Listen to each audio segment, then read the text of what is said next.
ଆଜି ଆମେ emergency emergency provision ବିଷୟରେ ଦେଖିବା।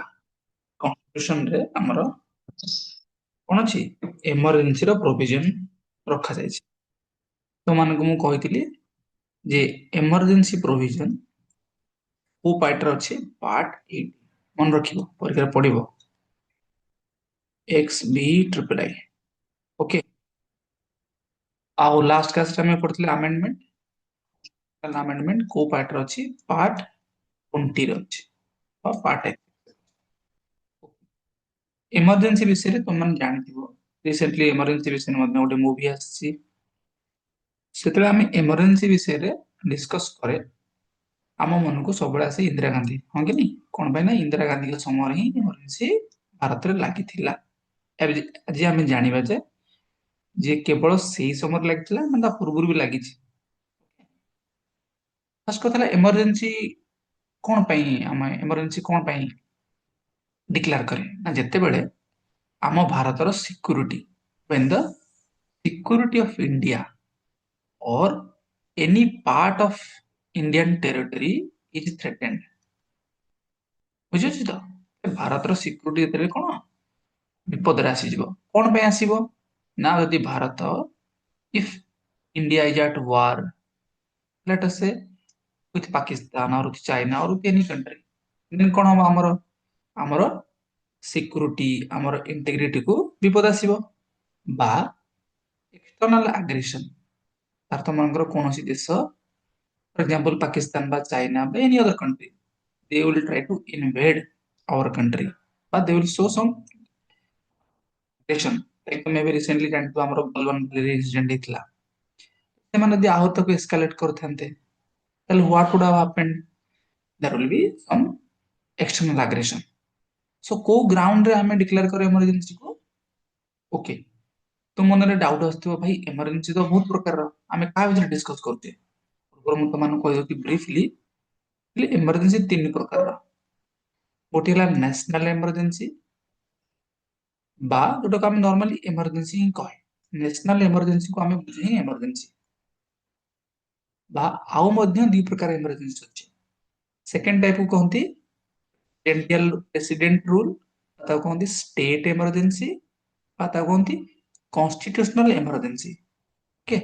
ଆଉ ଗୋଟେ ଥାର୍ଡ ଟାଇପର ଏମର୍ଜେନ୍ସି ଅଛି, ତାକୁ କହନ୍ତି ଫାଇନାନ୍ସିଆଲ ଏମର୍ଜେନ୍ସି। ନ୍ୟାସନାଲ ଏମର୍ଜେନ୍ସି କୋଉ ଆର୍ଟିକଲକୁ ଡିଲ୍ କରେ? ଆର୍ଟିକଲ 352। स्टेट इमरजेंसी बा कॉन्स्टिट्यूशनल इमरजेंसी बा president rule article 356 plus article 365 एग्री आर्टिकल ଏବଂ ଫାଇନାନ୍ସିଆଲ ଏମର୍ଜେନ୍ସି ଆର୍ଟିକଲ 360 କୁ ଡିଲ୍ କରେ। ଯୋଉ ତୁମକୁ ମୁଁ ବର୍ତ୍ତମାନ ଷ୍ଟାର୍ଟିଂ ରେ କହୁଥିଲି ଯେ ଏମର୍ଜେନ୍ସି କଣ ପାଇଁ ଡିକ୍ଲେୟାର କରୁଛି, ସେଇଟା ହଉଛି ନ୍ୟାସନାଲ ଏମର୍ଜେନ୍ସି ବା ଆର୍ଟିକଲ 352 ଅଣ୍ଡରରେ ଯୋଉ ଏମର୍ଜେନ୍ସି ଆମେ ଡିକ୍ଲେୟାର କରୁଛୁ। କଣ ପାଇଁ ବତେଇଥିଲି? ଯଦି security of India will be or any part of India, not entire, but suppose ମନେକର Punjab, it is close to Pakistan, ମନେକର ପଞ୍ଜାବର ଟେରିଟୋରୀ କୁ କଣ ହେଲା ବିପଦ ଆସିଲା, Pakistan will try to capture, ବା କାଶ୍ମୀରକୁ ମନେକର ଟ୍ରାଏ କରିବ ଜାମ୍ମୁ କାଶ୍ମୀରକୁ କ୍ୟାପଚର କରିବା ପାଇଁ। ଏନି ପାର୍ଟ ହବ ବଟ୍ ଏଣ୍ଟାୟାର ଇଣ୍ଡିଆ ହବ, ଯଦି ତାର ସିକ୍ୟୁରିଟି କଣ ହବ? ଥ୍ରେଟେଣ୍ଡ ହବ। କେମିତି ଥ୍ରେଟେଣ୍ଡ ହବ? କୋଉ ଗ୍ରାଉଣ୍ଡରେ? ନା ଯଦି ୱାର ହବ, ନହେଲେ ଏକ୍ସଟର୍ନାଲ ଆଗ୍ରେସନ ହବ, ବା ଆର୍ମଡ ରେବେଲିୟନ, ମନେକର କଣ ଦେଶର କିଛି ଲୋକ ହତ୍ୟାର ଉଠେଇଥିଲେ, ମନେକର ନକ୍ସଲାଇଟ, ସେମାନେ କଣ କଲେ? ଆର୍ମ ହାତରେ ହତ୍ୟା ଧରିକି କଣ କଲେ? ରେବେଲିୟନ କଲେ, ତାହେଲେ ବି ଏମର୍ଜେନ୍ସି ହେଇପାରିବ। ତ ଏଇଠି ନ୍ୟାସନାଲ ଏମର୍ଜେନ୍ସିଟା 2 ପ୍ରକାର, ଗୋଟେ ହେଲା ଏକ୍ସଟର୍ନାଲ ଏମର୍ଜେନ୍ସି ଆଉ ଗୋଟେ ହେଲା ଇଣ୍ଟରନାଲ ଏମର୍ଜେନ୍ସି। ଏକ୍ସଟର୍ନାଲ ଏମର୍ଜେନ୍ସି ମାନେ କଣ? ଯଦି ଭାରତ ତା ସହିତ ଯୁଦ୍ଧରେ ଅଛି, ୱାରରେ ଅଛି, ବା କୌଣସି କଣ୍ଟ୍ରି ଏକ୍ସଟର୍ନାଲି ଆଗ୍ରେସନ ଦେଖେଇଲା, ହବ ଏକ୍ସଟର୍ନାଲ ଏମର୍ଜେନ୍ସି। ଯଦି ଇଣ୍ଟରନାଲି ଆର୍ମଡ ରେବେଲିୟନ ହେଲା, ତାହେଲେ ସେଟା ହବ ଆମର ଇଣ୍ଟରନାଲ ଏମର୍ଜେନ୍ସି। ଠିକ ବୁଝିଲା? କିଏ ଆମର ଏମର୍ଜେନ୍ସି କୁ ପ୍ରୋକ୍ଲେମ କରନ୍ତି? ମନେକର president. President will proclaim that okay emergency declare କରିବେ, ପ୍ରୋକ୍ଲେମ କରିବେ, ଡିକ୍ଲେୟାର କରିବେ। କେତେବେଳେ ଡିକ୍ଲେୟାର କରିବେ? ନା ଯେତେବେଳେ ୟୁନିୟନ କ୍ୟାବିନେଟ ପ୍ରେସିଡେଣ୍ଟକୁ ରିଟିନ ରିକ୍ୱେଷ୍ଟ ଦବ। କାନରେ ଯାଇକି କହିଦେଲେ ହବନି, ଫୋନ କରି କହିଦେଲେ ହବନି, କି ହ୍ୱାଟ୍ସଆପ କରିଦେଲେ ହବନି, ରିଟିନ ରିକ୍ୱେଷ୍ଟ। ସେତେବେଳେ ଯାଇକି ଅଣ୍ଡର ଆର୍ଟିକଲ 352 କଣ ଆମର ଏମର୍ଜେନ୍ସି କୁ ଇମ୍ପୋଜ କରିବ। ବୁଝିଲୁ ତ? ଏଇଟା ପିଲା ମନେ ରଖିବ ଇନିସିଆଲି ଯେତେବେଳେ ଇନ୍ଦିରା ଗାନ୍ଧୀ ସରକାର ଥିଲା ସେ ସମୟରେ ଇଣ୍ଟରନାଲ ଡିଷ୍ଟର୍ବାନ୍ସ କୁ ମଧ୍ୟ as a ground of declaring emergency was considered. କିନ୍ତୁ 54 amendment act 1978 ଦ୍ୱାରା এই internal disturbance ଟାକୁ replace କରିଦେଲା କୋଆଡରେ armed rebellion ରେ ମନେ ରଖିବ initially internal disturbance was also sufficient to declare emergency later during 44 constitutional amendment act 1978 ଦ୍ୱାରା କୁ replace କରିକି armed rebellion କରିଦିଆଲା ଏପର୍ଯ୍ୟନ୍ତ ହାତରେ ହତିଆର ନ ଧରିକି ରେବେଲିୟନ କରୁଛନ୍ତି ସେବେ ଯାଏ ଆମେ କଣ ଡିକ୍ଲେୟାର କରିପାରିବାନି ଯଦି ଡିକ୍ଲେୟାର କରିବା କେତେ ଦିନ ପର୍ଯ୍ୟନ୍ତ ଡିକ୍ଲେୟାର କରିବା ଏସବୁ ଜିନିଷ ବି ଜାଣିବା ଦରକାର ନା କେତେ ଦିନ ବା କେତେ ମାସ ଏ ବିଷୟରେ ମଧ୍ୟ ଆମେ ଟିକେ ଦେଖିବା ତ ମନରେ କ୍ୱେଶ୍ଚିନ୍ ଆସୁଥିବ ଯେ ଏମର୍ଜେନ୍ସି କଲେ କେବଳ ଇନ୍ଦିରା ଗାନ୍ଧୀ ସମୟରେ ଆମେ ଜାଣିଛେ 1975 ଜୁନ ବେଳେ नो ତା ପୂର୍ବରୁ ମଧ୍ୟ ଆମେ କଣ ଏମର୍ଜେନ୍ସି ଡିକ୍ଲେୟାର କରିଛି ଆମର ପ୍ରଥମ ଏମର୍ଜେନ୍ସି ଥିଲେ 1962 ରେ ଯେତେବେଳେ ଇଣ୍ଡିଆ ଚାଇନା ୱାର ହେଇଥିଲା ସେତେବେଳେ ଡିକ୍ଲେୟାର କରାଯାଇଥିଲା ସେକେଣ୍ଡ ରେ 1971 ରେ ଯେତେବେଳେ ଇଣ୍ଡିଆ ପାକିସ୍ତାନ ୱାର ହେଇଥିଲା ତମେ ଜାଣିଛ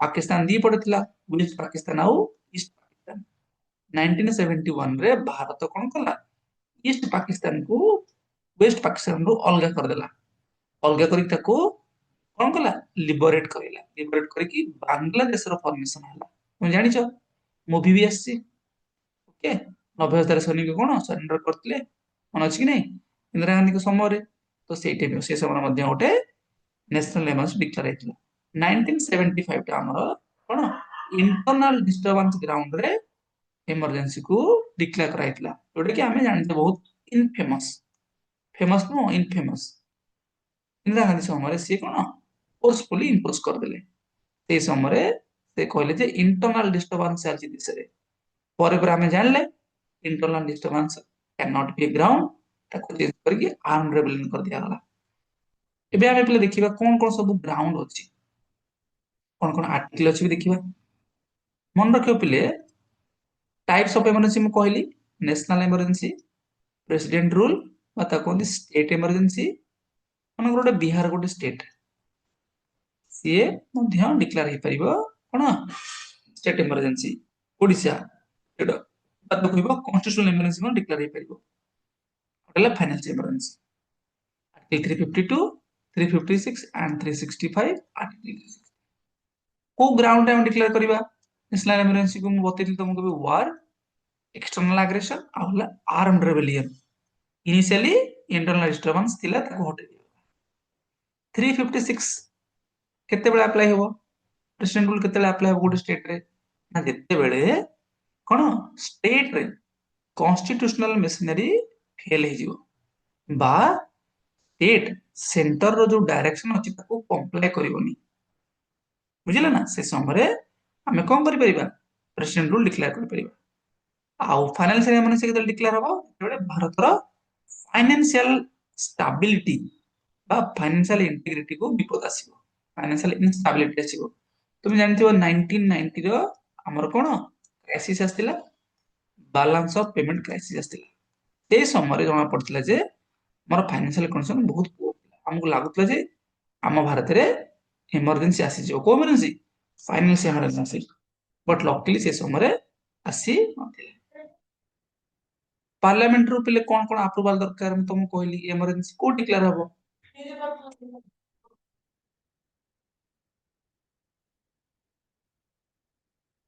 पार्लियामेंट डिक्लेयर हबो केते बेले डिक्लेयर नेशनल इमरजेंसी जेते बेले बोथ हाउस राज्यसभा और लोकसभा कोन करिवे स्पेशल मेजॉरिटी रे गोटे मास भितरे जो प्रोक्लेमेशन इमरजेंसी रो हेतिबो प्रेसिडेंट को द्वारा ताको जदी कोन करिवे अप्रूव करिवे एबे जाय कि सेटा कोन अप्रूव हे पारि माने मनकर प्रेसिडेंट रिटर्न रिक्वेस्ट ताको पळे आसला कोडो यूनियन कैबिनेट रो आसला परे ताको अप्रूव करे दरकार नलटा नलान भइड हे जिवो अप्रूव करे पे कोन ना राज्यसभा लोकसभा ताको स्पेशल मेजॉरिटी पास करे स्पेशल मेजॉरिटी तुम जानि छ कोन 50% total strength plus 2/3 president voting operation rule कते कोन दरकार ना या पे मध्य की हाउस रो अप्रूवल दरकार विथ स्पेशल मेजॉरिटी किंतु 2 मास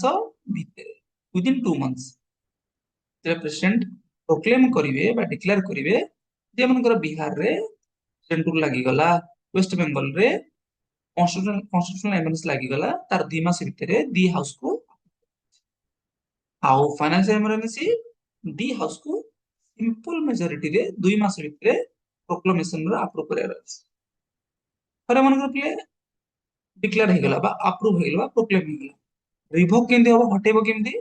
नेशनल इमरजेंसी हटेया पई प्रेसिडेंट हटे परिवे बा by resolution of Lok Sabha. Lok Sabha दी मनकर गोटे रेजोल्यूशन पास कला जे हमको इमरजेंसी दरकार नाही, ताहले भी प्रेसिडेंट हटे परिवे।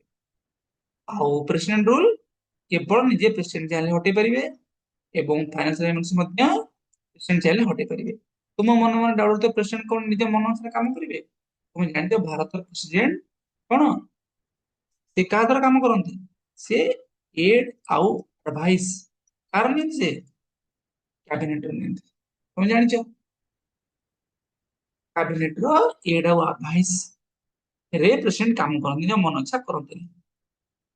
इम्प्लीमेंटेशन तुमको मु कहछि जे एटा 3 थर रही 1962, 71, 75 आउ प्रेसिडेंट रूल 100 रु अधिक थर रही, बहुत राज्य रही है ना। आज पर्यंत फाइनेंशियल इमरजेंसी लागू हेई नाही, एतिक मन रखिबो। आर्टिकल तुमको कहली 352 प्रोक्लेमेशन ऑफ इमरजेंसी, 356 कोन ना जेतेबेले कोन सी स्टेट रे कॉन्स्टिट्यूशन रो जो सब हमरो कोन मशीनरी अछि सेटा कोन जो फेल हे जिवो। कॉन्स्टिट्यूशन मशीनरी फेल रो माने कोन? मन कर पिले हमर हाई कोर्ट रो फंक्शनिंग हे परिबोनी, इलेक्शन कमिशन रो फंक्शनिंग हे परिबोनी, स्टेट पब्लिक कमिशन रो माने बडा जो सब कॉन्स्टिट्यूशन मशीनरी दिया है बा कॉन्स्टिट्यूशन अनुसार स्टेट कोन करिया दरकार सेटा न करिवो बा अदरवाइज पिले जदि सेंटर मनकर स्टेट को डायरेक्शन देथिबो कि तुम्हें ये करो, से डायरेक्शन मनकर स्टेट कंप्लाई करिवोनी, सेतबे मध्य under article 365 president rule can be declared. आउ 360 तुम जानिलो जे फाइनेंशियल इमरजेंसी जेतेबेले इंडिया फाइनेंशियल क्रेडिबिलिटी को बा फाइनेंशियल इंटीग्रिटी को खतरा आसे। 358 359 भी बेले बेले परीक्षा पड़े। कौन 358? तुम जानछ थरे इमरजेंसी लागिले हमर कोन बे फंडामेंटल राइट रो सस्पेंशन हे। 358 कहे जे हमर आर्टिकल 19 सस्पेंड हे जिवो। ओके, हमर फंडामेंटल राइट तुम जानछ 6 प्रकार अछि, तो जो right to freedom under article 19 will be suspended. आउ आर्टिकल 359 कोन कहे जे आर्टिकल सॉरी हां हमर आर्टिकल 19 को छाड़ी बाकी आउ जो फंडामेंटल राइट अछि तार सस्पेंशन विषय डील करे। आ तुमको कहितली आर्टिकल 20 और आर्टिकल 21 कौन सी केस रे भी सस्पेंड हे परिबो नै, या तो नेशनल इमरजेंसी हो बा स्टेट इमरजेंसी हो बा फाइनेंशियल इमरजेंसी, कौन सी केस रे भी आर्टिकल 20 आर्टिकल 21 को हमें खंडन करि परिबा नै। बुझिला कि बुझिला एतिक ले मन रखियो आर्टिकल गुडा को। तापरे कोन मन रखिबो एटा तुम कहली national emergency article 352 president rule 356 आउ 365 आ जते बेले कॉन्स्टिट्यूशनल मशीनरी रो फेलियर हे जिवो, आ जेटा फाइनेंशियल स्टेबिलिटी बा क्रेडिट ऑफ इंडिया को थ्रेट आसीबो एबे कहिछि। ए तीनटा केस तो मन रखो जे पार्लियामेंट रो कोन अप्रूवल दरकार, बोथ हाउस रो अप्रूवल दरकार। ए केस रे गोटे मास भितरे, ए केस रे 2 मास, ए केस रे भी 2 मास। स्पेशल मेजॉरिटी एठी सिंपली कोन स्पेशल भूल जे simple majority no special majority एठी सिंपल मेजॉरिटी। ओके, अच्छा केमिति केते दिन पर्यंत चलिबो ना पिले it will continue for 6 month.